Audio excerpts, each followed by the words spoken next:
Okay, now you kind of look like a Metroid. Hey guys, welcome back to Let's Play Metroid Prime. Damn right, 100% of logbook scans.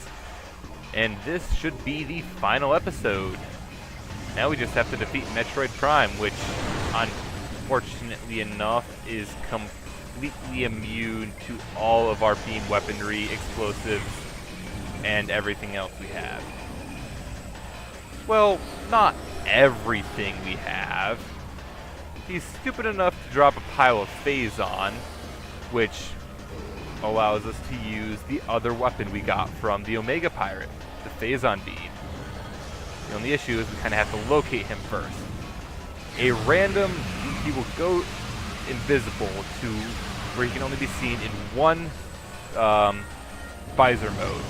Currently, he can only be seen in the X-ray visor, which isn't really the worst, but it's still suitably annoying.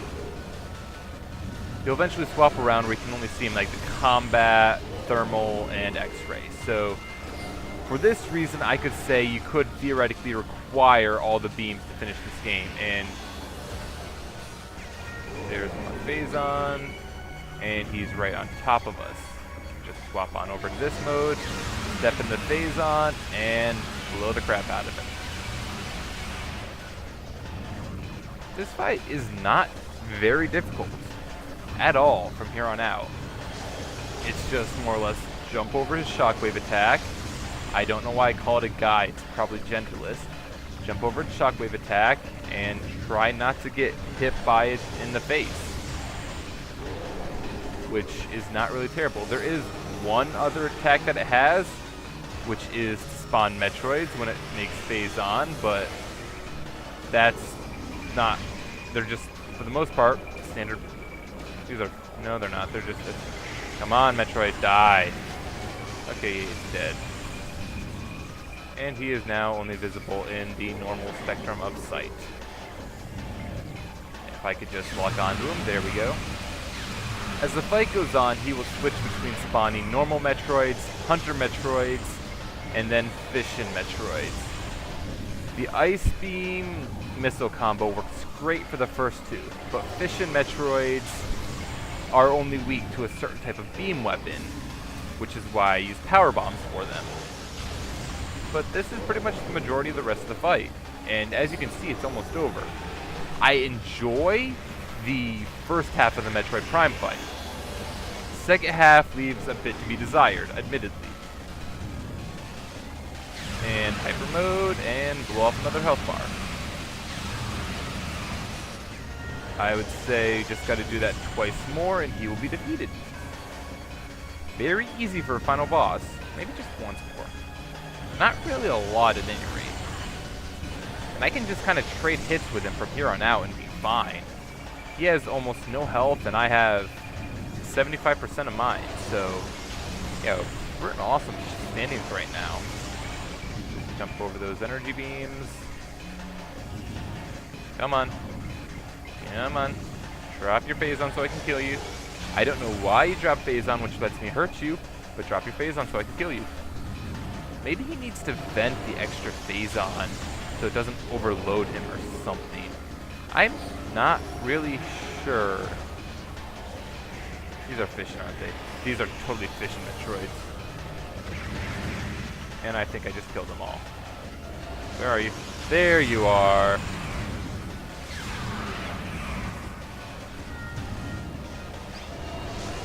Come on. And wow, he's down. That was, oh well, he's down. Metroid Prime is defeated and going critical and turning into a giant brain thing with tentacles. That can't be good.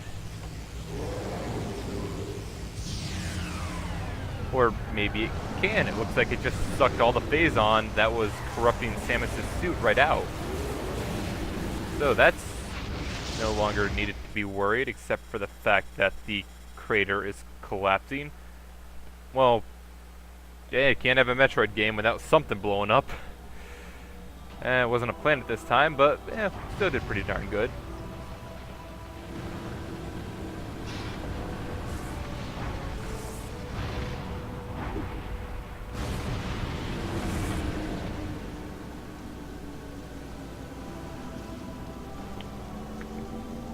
that's it.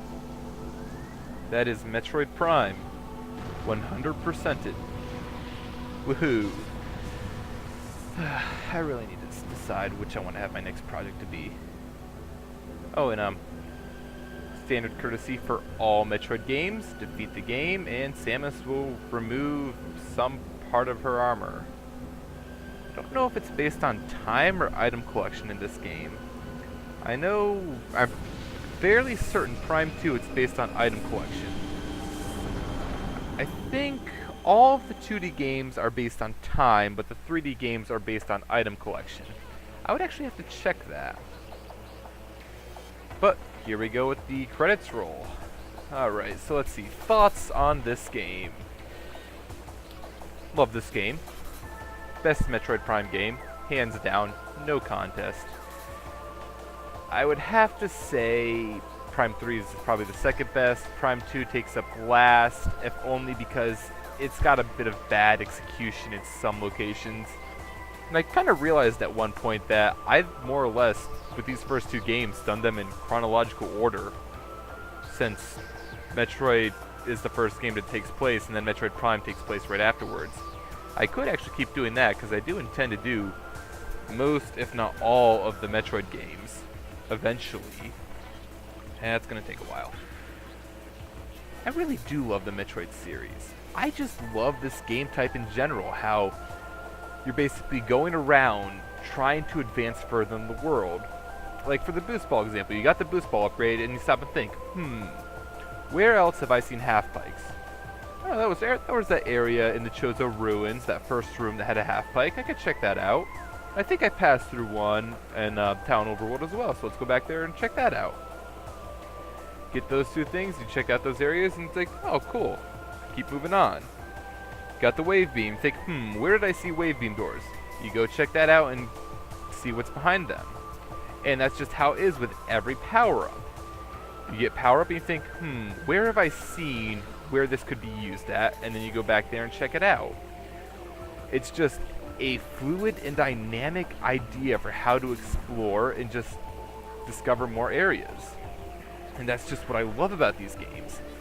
Prime 2 fails on a few of the power-ups from one power-up to the next.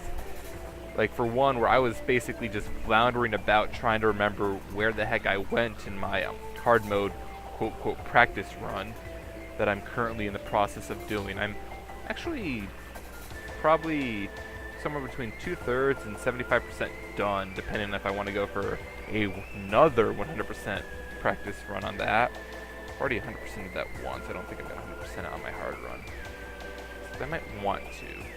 Oh well. I'll decide that later.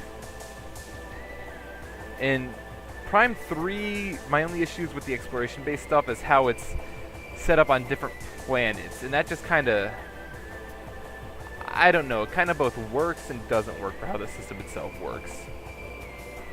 And I'm not even going to bother talking about Castlevania games, which, yeah, I'm actually thinking about doing a Castlevania game. I think I've already mentioned this. Not Symphony of the Night, though. Everyone and their grandmother has done Symphony of the Night. That, and I would probably spend an hour trying to get the weapon so I can break the game my favorite way. But yeah, that was Metroid Prime. Samus has defeated the Space Pirates once more, defeated the Metroid Prime, and brought peace to this little corner of the galaxy.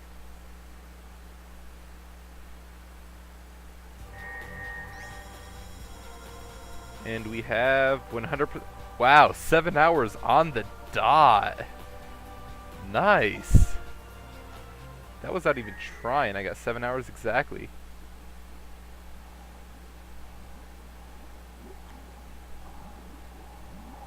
And then we're getting, I believe you require 100% completion to see this, a little bonus scene at the end of the game. They do this for all the Metroid Prime games.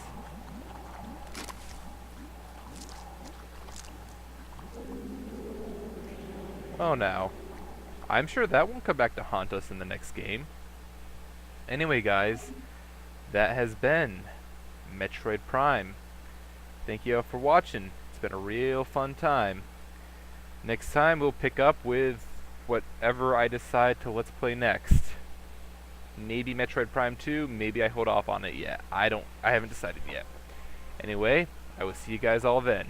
I got pizza waiting. Later.